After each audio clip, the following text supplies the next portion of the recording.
Hi guys, welcome back. Shah from Ravaz in Leamington. I'm here to bring you a super special recipe today. I'm going to show you how to make chicken tikka at home and also how to make the perfect naan bread to go with it. Let's get started. These are the ingredients we're going to be using. Okay, so the ingredients we're going to be using for our chicken tikka marinade, I've got 1.5 kilos of chicken breast. I have 2 tablespoons of tomato puree, 3 tablespoons of yogurt, 2 tablespoons of English mustard. I've got a teaspoon of black pepper, teaspoon of salt, 2 teaspoons of tandoori masala, 2 tablespoons of garlic and ginger paste. I've got a wedge of lemon. I've got paprika that I'm going to use 2 teaspoons of. I'm going to use 2 teaspoons of mixed curry powder, and I'm going to use a teaspoon of Garam Masala powder. Then I'm going to use some oil to bind it all together. Right, let me show you how to marinate this chicken. First thing you should do, get the lemon and squeeze that into the chicken. There we are. Give that a mix. There we are.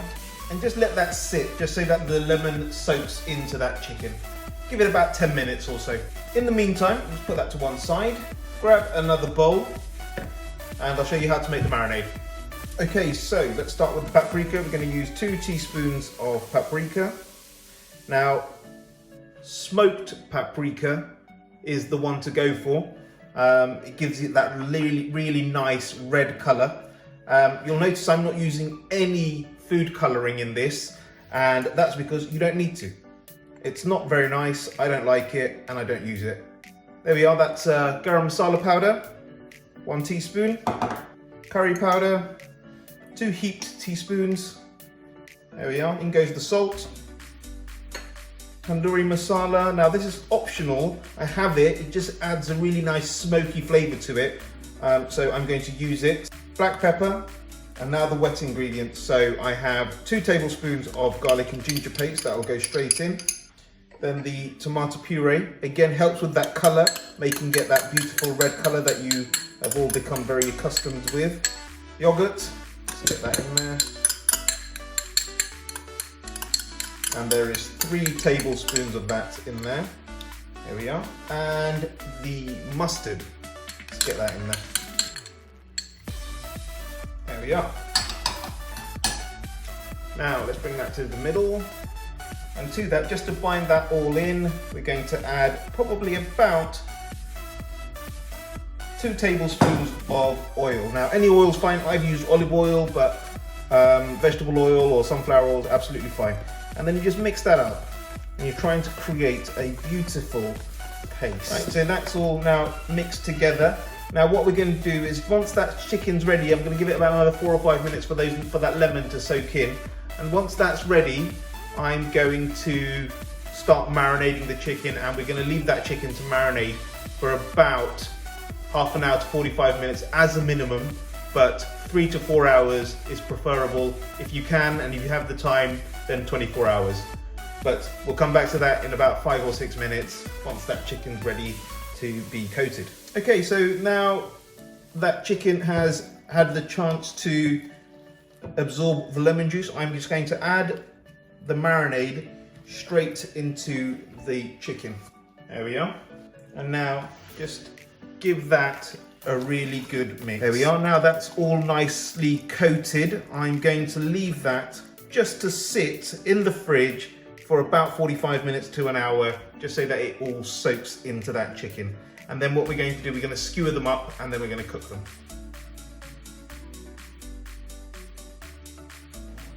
Okay, so just for the naan recipe, what I've got, I have 500 grams of flour, plain flour. I have 7 grams of yeast. I have 2 teaspoons of nigella seeds or black onion seeds. I have 2 tablespoons of sugar and a teaspoon of salt. In this jug, I have 200 milliliters of milk and 100 ml of water that I've just put in the microwave for about 30 to 40 seconds just to warm up. So what I'm going to do is I'm going to put the yeast straight into that milk and water solution and give that a good mix. And to that, I'm going to add a teaspoon of sugar. Also to that, I'm going to add the onion seeds. Okay, just leave that to rest for about 10 minutes or so, just so that it gets nice and frothy. What I'm going to do now, to the dry ingredients, I'm going to add the rest of the sugar and also the salt. Just give that a good mix through, so that all that ingredient, there we are, gets combined. We'll come back to that as soon as that milk solution is ready. Okay, so that milk's been resting for about 10 to 12 minutes now. That's how it's looking. What we're going to do is give that all one final mix, and then we're going to make a well in the middle and add a tablespoon of oil straight in there. There we are. And then slowly start adding your yeast, water and milk solution. And then we're just going to combine this. Add the last bit. Now that's come a little bit too sticky, so what I'm going to do is I'm just going to add a little bit more flour just to get it to the consistency that I want to get it. Just going to put a little bit more flour in there. There we are. And that's about perfect. Once it's come off from the bowl onto a surface, a little bit of dusting of flour on the surface. There we are. And just knead it. So you're going to have to knead it for about 8 to 10 minutes just to sort of build those strands up inside the dough. And then we're going to leave it to rest for a minimum of 3 hours. After that, we will ball up and make the naan breads.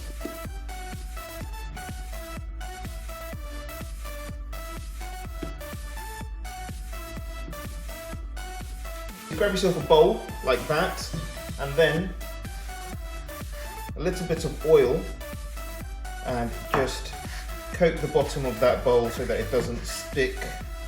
There we are. And then grab that dough and just ball it up nicely, tucking all the loose edges underneath, and then just put that in there and wrap it up with some cling film.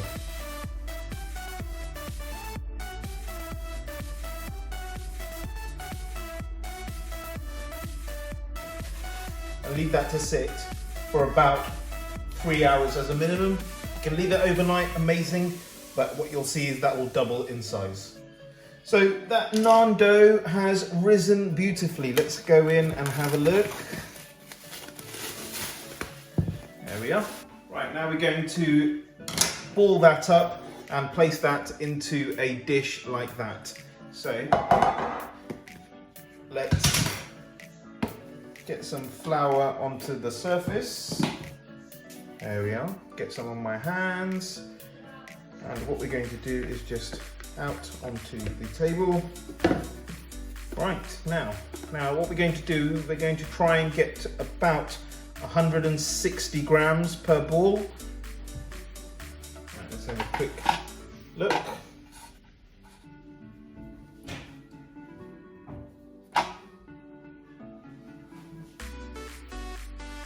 There we are, perfect. So 160 grams per ball, and we're going to ball them up. So let me show you how to do that.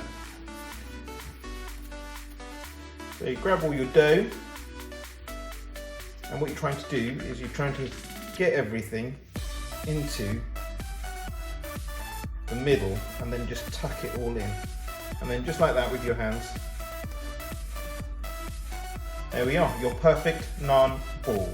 And you just carry on doing that until that's all done.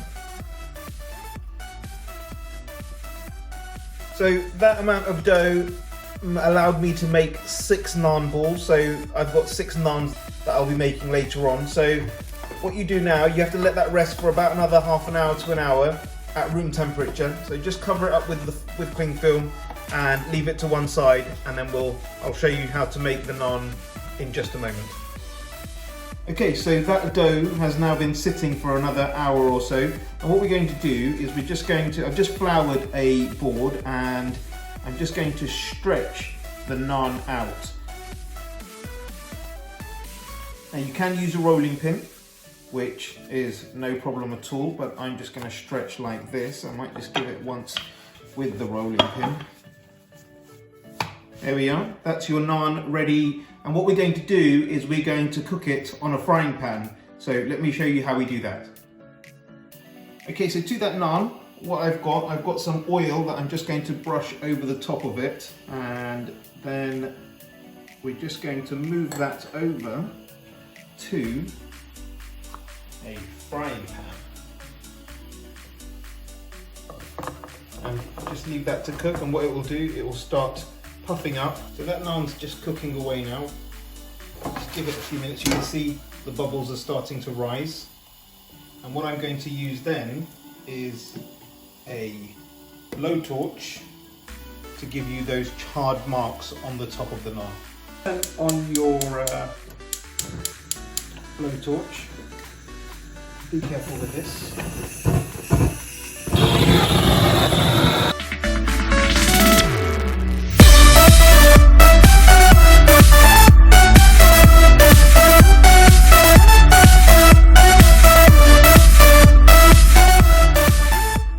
And there we are. That is your naan bread ready to enjoy. Just to show you, that is a perfectly cooked naan bread. What you can do is now put some garlic butter over that, or just normal butter, and that is delicious to enjoy. So that chicken tikka has now been marinating for about 3 to 4 hours in the fridge. It's now ready to skewer up, and what we're going to do is I'm going to cook it over wood, but barbecue or a conventional oven, absolutely fine. I'm just going to try and mimic the tandoor oven as much as I can. Obviously don't have one here, but I have a pizza oven which is wood fired, and I'm going to try and do that. So let me show you how to skewer this up. So straight in, don't overcrowd it. There we are. And that is now ready to cook. Now with the other ones, what you can do also is put some peppers and some onions and so on and so forth, and that would make it a shashlik. Also, I've done some paneer ones because I had some paneer at home, so great opportunity to use up the marinade that I made and also put that on skewers, and I'm going to grill that up in the wood oven also. So let's go ahead and get that cooking, and I'll show you how that all works out. Okay, so that is now ready to go into the oven. Let's put that in there. Shouldn't take more than about 4 or 5 minutes. And that chicken tikka is all ready. There we are.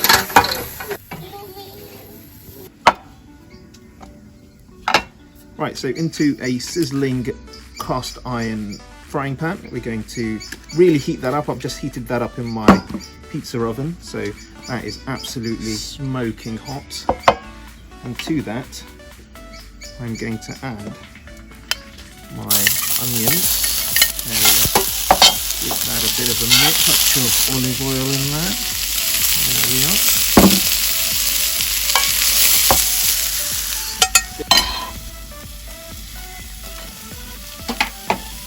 Okay, so take the chicken off the skewers. Look at that, beautiful pieces of chicken tikka.